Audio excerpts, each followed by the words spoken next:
Augustus sum imperator et pontifex maximus Romae. Si tu Octavianus Augustus Caesar, humilis primus civis, et princeps orbis terrae.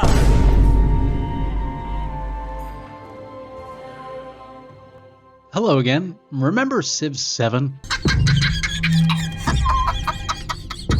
Yeah, that was a year ago. It's been quite a long year. Many things happened, but Civilization VII has largely remained the same. So let's take a look at it, shall we? Today we're going to do a little bit of a retrospective on the state of Civ 7.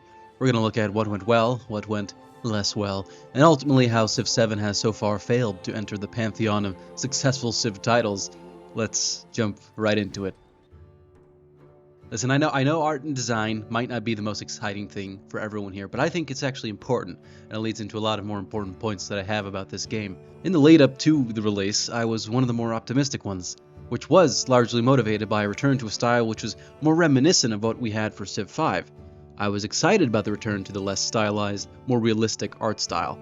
While Civ 6 was never ugly, I always felt the cartoony graphics sort of clash with the gameplay where you're retelling the very bloody and violent history of humanity. For 7, however, the graphics are exactly what I would want out of a Civ game. The details are astounding. Everything from the landscapes to the cities to the units leave very little room for improvement.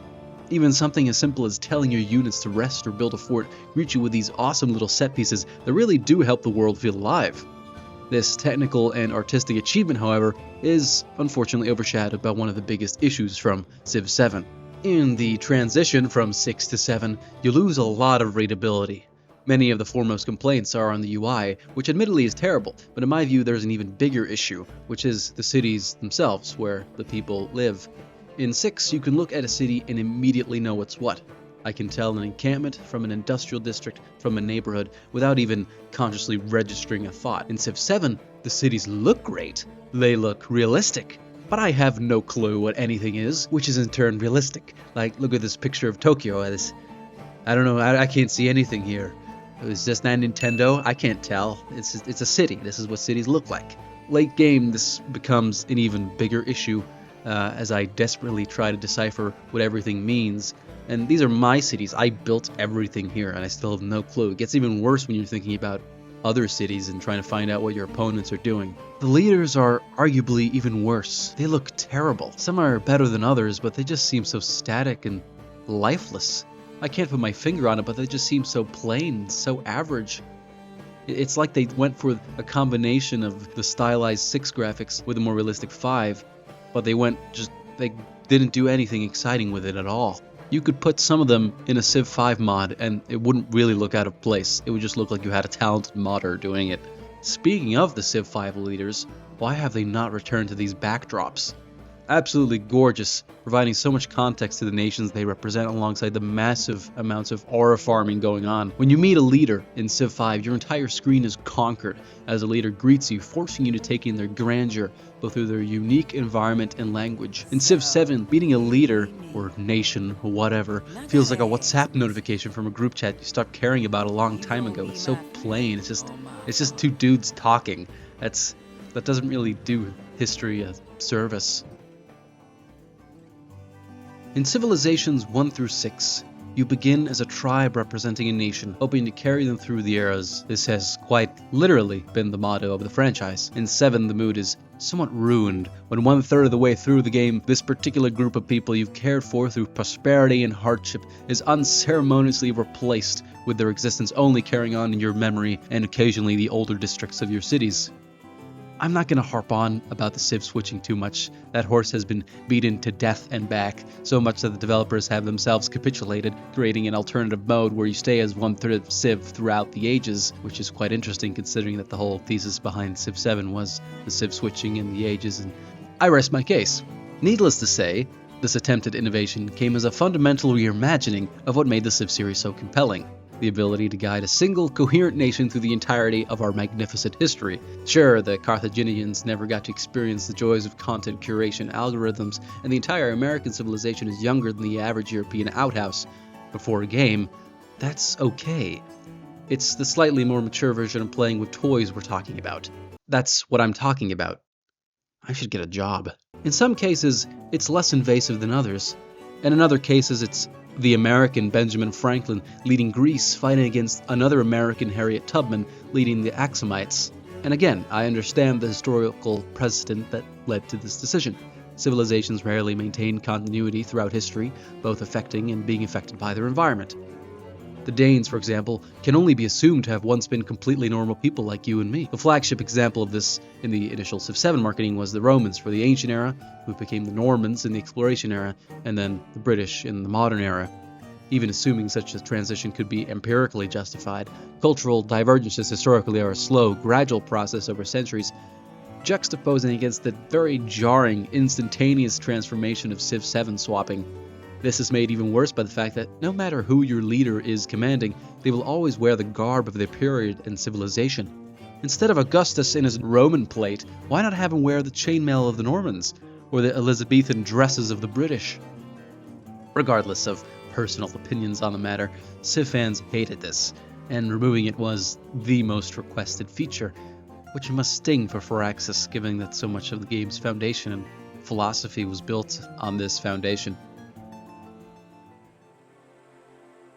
The new features introduced in Civ 7 are a bit of a mixed bag, which together form an ambitious, interesting, albeit unpolished Civ experience, which since release has not changed. Some are smaller changes that worked really well, such as barbarians and city-states being merged into the independent peoples. Although it's cool, I still think there's more you can do with this system to utilize potential, but it's always fun to see what sort of independence peoples pop up near my empire.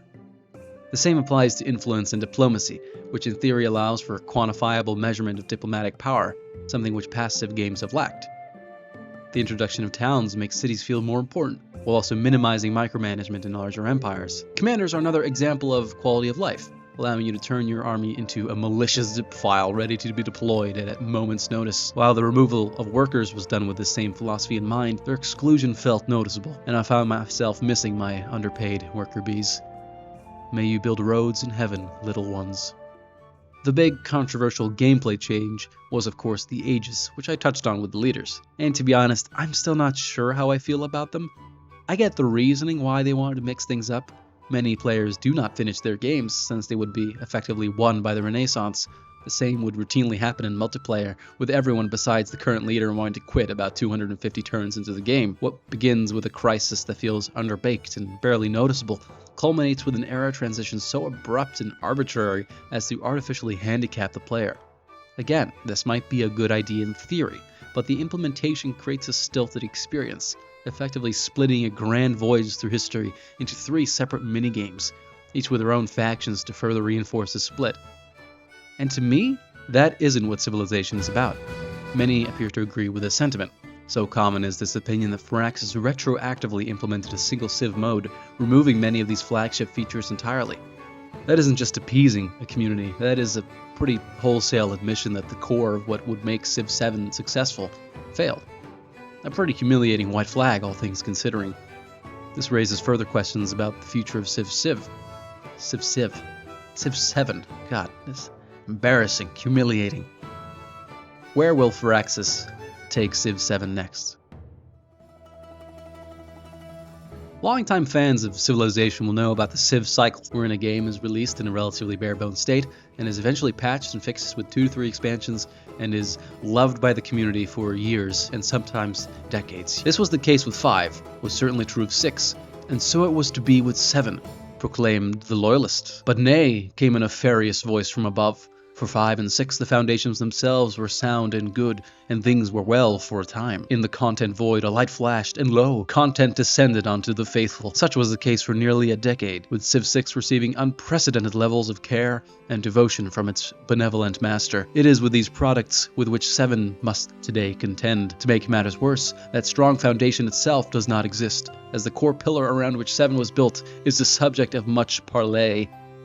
I do not wish to accuse Firaxis of committing the sin of sloth, even if updates after a year are relatively sparse. I will, however, accuse them of greed, of which there is a gluttonous amount in less than a year, and with the base game still in a pretty sorry state, Firaxis has already managed to produce an awe-inspiring amount of DLC slop. Nowhere else is this clearer than in the Great Britain pack. available on the Steam store for €5. Let me put this in very plain terms. For €5, you can add a faction to 1/3 of the game, as they are only available in the modern era, of course, a faction that has been available in every Civ title until 7, and a faction which represents the largest empire in human history. The empire on which the sun never set is now a faction you can only play during the sunset of your match. This is, to my mind, unforgivable. But such is the path upon which Firaxis and 2K travels, as they unwittingly walk their flagship franchise into irrelevance. Walk? They sail their flagship, that sounds a lot better. Civilization VII does not feel like a bad game, but it doesn't feel like a good one either. As someone with hundreds of hours in Civ 4 through 6, it's the lack of obsessive drive to keep playing which makes me worry about Civ 7. I want 7 to be my autistic special interest, periodically entrancing me for weeks, haunting my dreams, nearly breaking apart decades-long friendships. On the current developmental trajectory, I simply cannot see this happening. With player counts continuing to stagnate, and the only updates in the form of additional paid content, it seems the sun is set to set on the Civilization franchise. But hey, if you're still up at night, wondering where the series went wrong, you can always console yourself with this exclusive Benjamin Franklin plushie, available for a very fair $30. Thank you for watching, and let me know what you think about Civ 7 and the series as a whole. This channel is a bit of a random mess at the moment, but if you liked the video and could see yourself watching ones in the future, do consider liking the video and subscribing. Thank you very much.